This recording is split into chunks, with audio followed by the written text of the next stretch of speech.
What's going on, everybody? I'm Justin Thomas, your host, with the season finale of Raised by Wolves on HBO Max coming out this Thursday, aptly named The Beginning. We're going to go over the 5 questions that we want answers for in the season finale. Number 1, what's going on with the holes?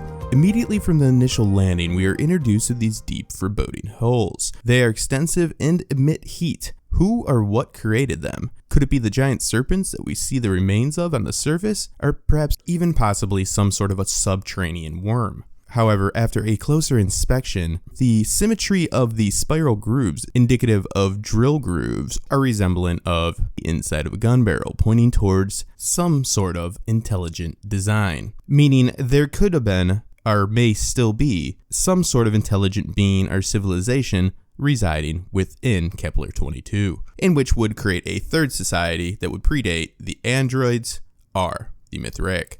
There are underground creatures that emerge from these holes after dusk. There weren't any signs of these beings until the Mithraic ark known as Heaven devastatingly crashed into the surface of the planet. Is it possible this mighty impact has woken something natural or supernatural within the depths of Keppler 22? The pits do seem to have a paranormal effect, bringing back the dead that perish in the depths as morbid ghosts. These shafts are the center of one of the biggest mysteries on Keppler 22, one piece of a cosmic puzzle, or a Chekhov's hole. It looks like we'll have to wait for episode 10, this Thursday, The Beginning, to find out. Number 2, who is the real prophet? The Mithraic Order has a prophecy for the end times, a orphan boy who dwells in an empty land and will discover the truths to the Mithraic mysteries. Here is the top contenders. First off, Campion. He seems to be a threat to whatever is portraying itself as Soul, based on it trying to get him to kill himself, using his dead sister Tally to try to sway him, but the story seems to be coming from Campion himself, as indicated in the first episode, which may hint at him being the chosen one. Second contender, Paul. He is the one that is receiving messages now and seems to be the most likely candidate. He dreams of a city that will be the new beginning of humanity. Soul returned his pet mouse from the pits and now speaks to him, commanding him to destroy these data cards. Has he been chosen as a savior or just another pawn of Soul? Our third candidate, Marcus/Caleb.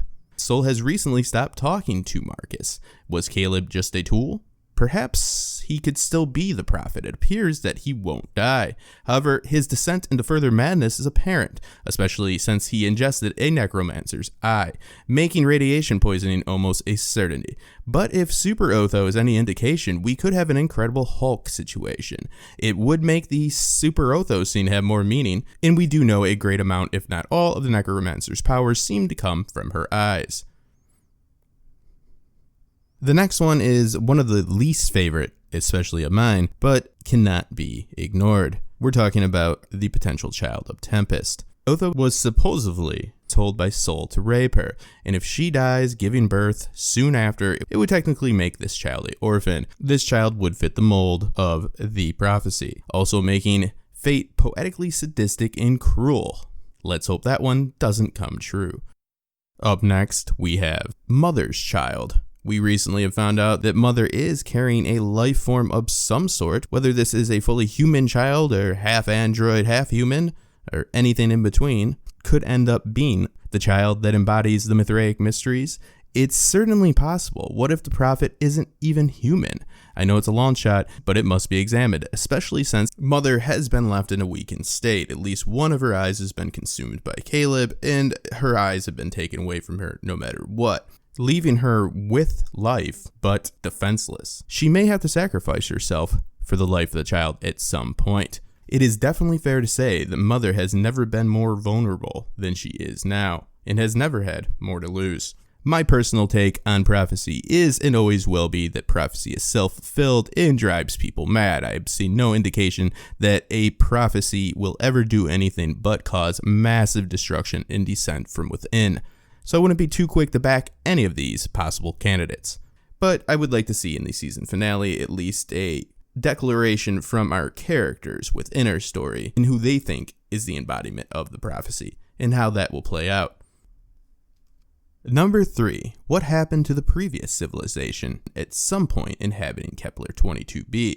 When we're first introduced to the dodecahedron, it's highly speculated that it is a product of intelligent design. Ambrose was destroyed by the structure, and it may be responsible for the voices in Marcus's head. The structure is at the center of this planetary phenomenon and could possibly represent the brain of the artificial intelligence that is interacting with those within our story. Could this mean there's more than one AI presence here? Caleb/Marcus has been corrupted by this ominous structure and essentially has served as his catalyst for his descent into madness. He was smart enough to use it as a lie detector and incinerator at one point, but now he seems to be turning into a false prophet. Will the real prophet, if they do exist, be able to gain access according to the Mithraic texts?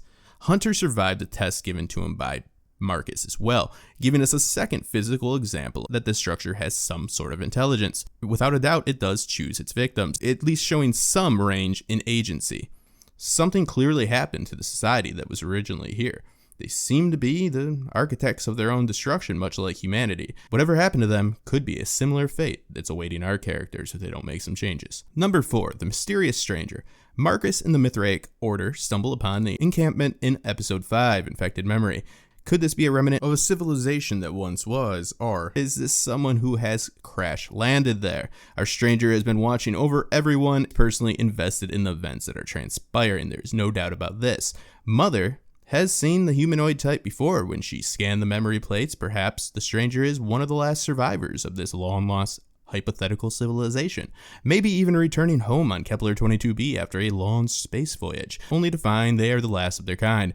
It's reasonable to assume that, like the inhabitants of Earth, this civilization destroyed itself, or was destroyed by the omnipresent force that is manipulating our characters, known as Soul, or Campion Sturgis for now. Whoever this stranger is, they do seem to have a lot of answers that I sure would like to get in our finale. Last and not least, how was Mother impregnated? In Episode 8 Mass, we're told by the A+ life technician, Dr. Android, the Mithraic scientists just used equations from Soul's scriptures to build the necromancers without any real knowledge of how the technology works, having something to do with mysterious dark photons. AI Campion told Mother that he could essentially grant Mother any wish. He gave her the gift of motherhood, but how was this done? I'm not sure if we will ever get a full answer for a lot of things in this series. We will find power and ambiguity, but the dark photons must be a key of some sort. An immaculate conception? Maybe. This baby changes everything though, including Mother's primary drive. We've seen indications that Mother will have to choose between her child and that of her adopted humans.